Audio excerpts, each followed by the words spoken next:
I want to make certain we understand each other. This is your ship, and you are the captain. For that reason, I will listen to whatever orders are given. That does not mean I am required to comply. I will only comply if I agree with those orders. If I don't, I will make that clear. If you fail to respect my wishes, I will make you regret it. If you purposely disrespect me, you will earn a great deal of pain in the parts of your body you would least like to feel it. Now there's the terror of New Vegas. The recruits used to tell all sorts of stories about how fucking scary you were. Really? What kind of stories? Is it true you personally executed the entire crew of a slaver ship by dropping them one by one into a vat of acid? Please, that's just ridiculous. It was a trash compactor, and I crushed them all at once. I was on the clock. Did you cut a Solar Corporal's hand off for making a titty squeeze motion towards you during a war room briefing? No, he was drunk and bet me 100 credits that I couldn't put a knife into him from 30 paces. It's his own fault it got stuck in his hand. Why's that? He raised it to block his face. Can't say I blame him. He could have moved instead. Could have aimed for his leg or something. True. But where's the fun in that? Okay, last one. And I just need confirmation or denial. Did you really know the pilot? The guy who flew Gulag 4 through the wormhole? Yes, I did. Holy fuck! What was he like? You asked me to confirm or deny, and I did. End of discussion.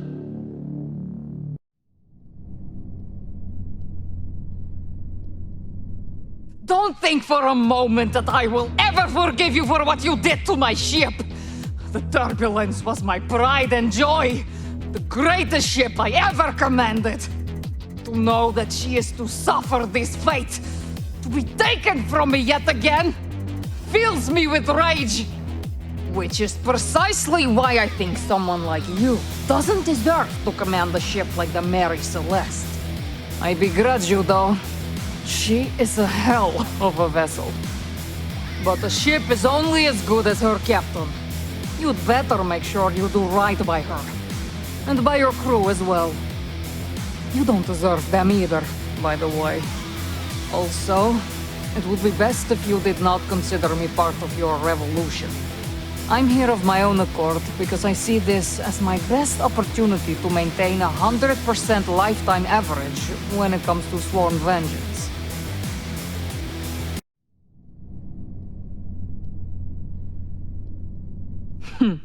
My bionic arm has plenty of features that I'm sure you'd enjoy. Vibration settings? Check. Maximum jack-off velocity?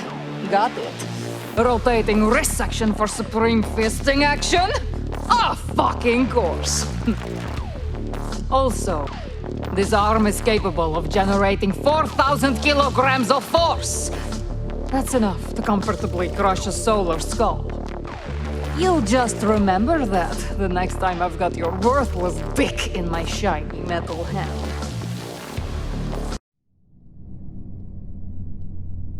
I can't believe one of my best mates tried to kill me.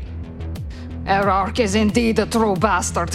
A man that can play the paragon of honor while having nothing but the most sinister of intentions is a man that must be eliminated. He will become far too powerful otherwise. I still can't figure out why he betrayed us. We'll find out once I beat the truth out of him. Right before I cut his heart out, of course.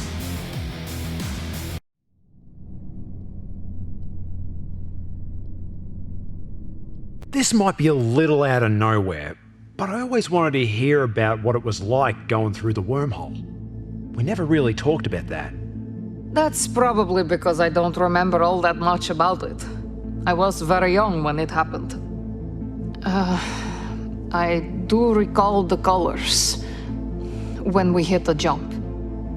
I saw shapes and colors that even to this day, I cannot truly remember because they simply cannot exist in my imagination.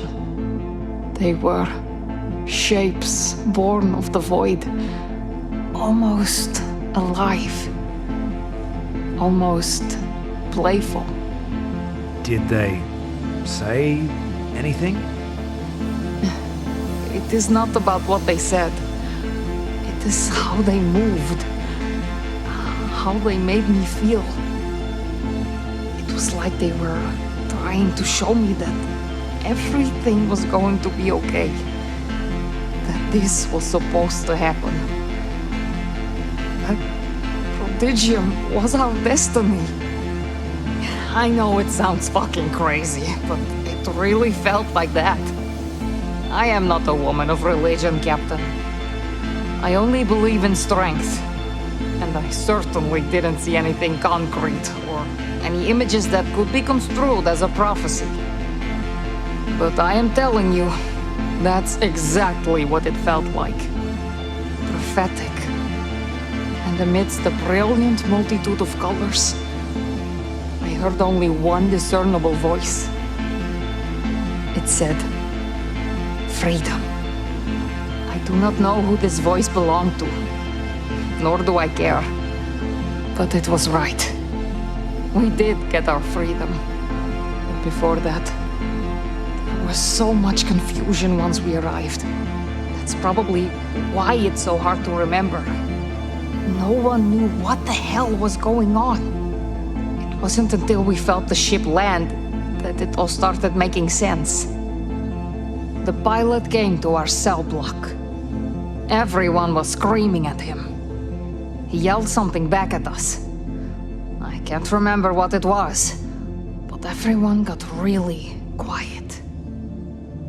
He talked for a little bit longer, and then he opened the cells. It was dead silent when the bar slid open. We were almost afraid to step out, like it was some kind of trick. We didn't trust him. You must understand, most of us were convicts our entire lives. I was born inside the system and had known nothing but cold cells for my entire goddamn miserable existence. I was actually the first one to step forward. I remember now. My mother followed me, not the other way around. The prisoners surrounded the pilot. It was tense, but every single one of us followed him out. When the blast door slowly creaked open, we saw the muddy soil of the planet that would eventually become New Vegas. It was my very first glimpse of the outside world. Of any world, actually. Crikey. Blythe. I don't know what to say. Everything changed at that moment. We were not only free from our confines, but we were far from the corrupt reaches of those that confined us. So, of course, we celebrated our freedom. People were crying, laughing. It all stopped once the Imperium ships descended. It simply traded one prison for another. No kidding. Fucking hell. So you actually knew the pilot? I can't believe it. What was he like? Why are you so interested in him? Something happened a while back and I can't wrap my head around it. One night, this drunk old bastard tapped me on the shoulder when I was working at New Vegas. I was a bit legless at that point, so I asked him what he wanted. He just kinda stared at me. I looked around and everyone was staring at me too. That's when I realized it was him. You met the pilot? I guess. We didn't talk or nothing. He just asked me if it was me, and I said, yeah. Then he said, "You're doing a real good job, cunt." That was it. Then he left. It was one of the strangest things that ever happened to me. Actually, he said the same thing to me when I took over. Really? Wow. Why do you think he said it to me? He probably barely knew who I was. He was aware of your work. You were an important man in New Vegas, so we talked about you sometimes. You've got to be shitting me, mate. Wow. What did he say about me? Sorry, Captain. That's classified information.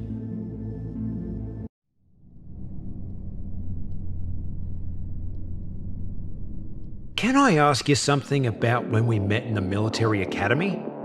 You were really strict with me. Like right away. What was the deal with that? Let's just say I was warned about your disruptive behavior, as well as your potential.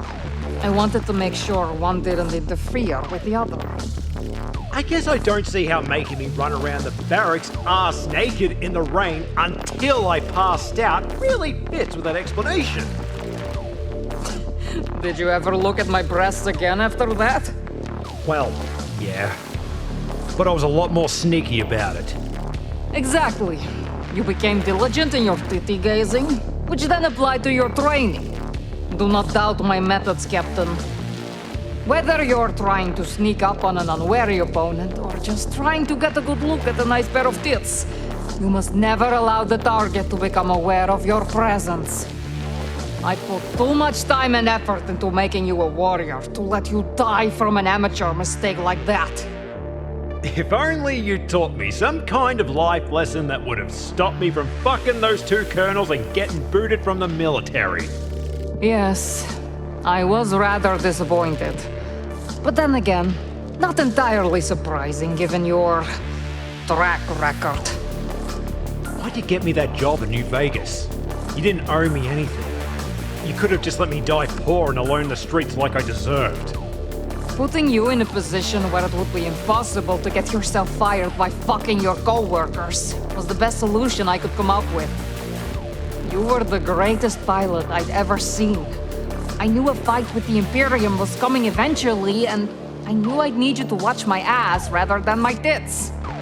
Lot of good that ended up doing both of us. Of course it did good. It got us here. Right where we are both supposed to be. Still in the fight, with a real chance to land the motherfucking killing blow. So, was it your plan to fuck me all along? It was my plan to make sure you didn't fuck yourself. I'd say I was slightly successful at this point. Blythe, why do you always have to talk down to me like some disappointed mother? It really does a number on me head now that I've been sending my lap rocket into your black hole. If you don't want me to talk to you like a child, then perhaps it would be best that you didn't act like one. Did you know my mother? You know, before she... Before she abandoned you at the whorehouse where she worked and ran off to OD in some back alley? No. I did not typically consort with such individuals. Thanks for reminding me. Really sweet to bring that up. This is probably a long shot. But what about me dad? Captain, are you sure you want to go down this road? Just fucking tell me if you know something, okay?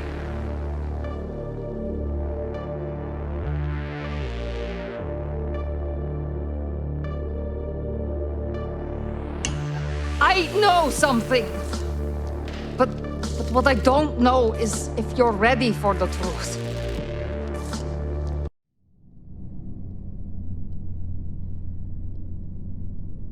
Look, you said you don't want to talk about this, but I can't get it out of me head. My whole life I've been so confused about our relationship. I know you told me you saw my potential, but I think there's more to it than that. You were strict, yeah, but you really looked out for me. Why? Captain, this is a time when we don't need emotions fucking with our mission. The fate of the galaxy is at stake. Pardon me if I think your daddy issues can wait. Okay. I swear it's not going to make things worse. That's nice, but I doubt both your sincerity and ability to keep that promise. come on! Why the fuck won't you tell me the truth about me dad? Okay. Yes, I knew your father. And you're right. I did look out for you. More than I should have, really. But he was the one that made me swear to do it. But why couldn't he do that himself? Did he abandon me just like me mum did?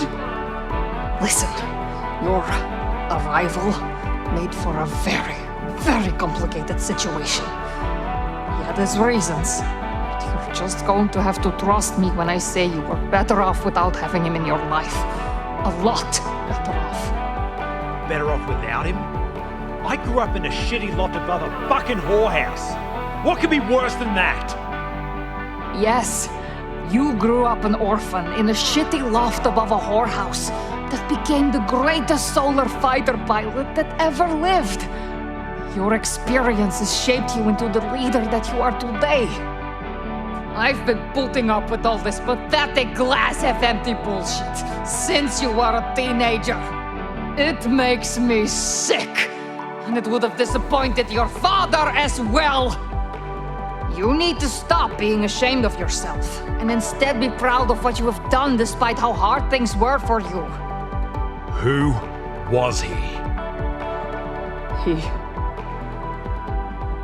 He was an asshole, just like you. Unless you wish you became an even bigger asshole. And there's no need to argue about his absence any longer. Let him go. Focus on the mission at hand.